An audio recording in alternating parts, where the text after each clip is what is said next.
Günden güne Fatih'i kaybediyorum. Bundan sonra ne olacak peki? Bu ilişki bitecek. Gece uzun olacak desene. Kızılcık Şerbeti dizisi yeni bölümünde Cemo'yu yolcu ederken Abdullah'la karşılaşan Tuncay her şeye itiraf etmek zorunda kalacak. Abdullah hem çok kızmış hem de oğlu için çok üzülmüştür. Almanya'ya gitmekten vazgeçer ve eve dönecek ve Fatih'le yüzleşecek. Bu durumu asla kabul edemeyeceği konusundaki tavrını net olarak oğluna söyleyecek. Ömer'den yediği dayağın intikamını almak isteyen Yağız Ömer'i kaçıracak ancak kendi kazdığı kuyuya kendi düşecek. Abidin karısına boşanmak istediğini söyleyecek ancak İlknur'un buna asla rızası olmayacak.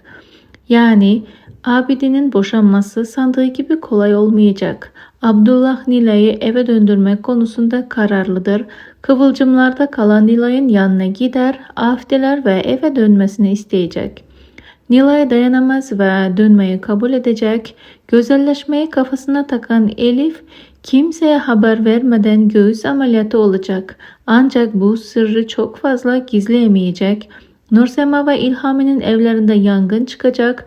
Sevdabı o evde sanarak kapıda bekleyen Abidin'i almaya gelen Asil hiç düşünmeden kendini alevlerin içine atacak. Kızılcık Şerbeti dizisi kadrosuna Murat Aygın da dahil oldu. Bunu kendisinin resmi profilinde belirtmiş oldu. Murat Aygın 5. sezon için hazırlık yapılan Gold Film imzalı Kızılcık Şerbeti ile anlaştı. Aygın prensipte tamam dedik açıklamasını yaptı ve Mayıs ayının sonlarında toplantıları yapacağını anlattı.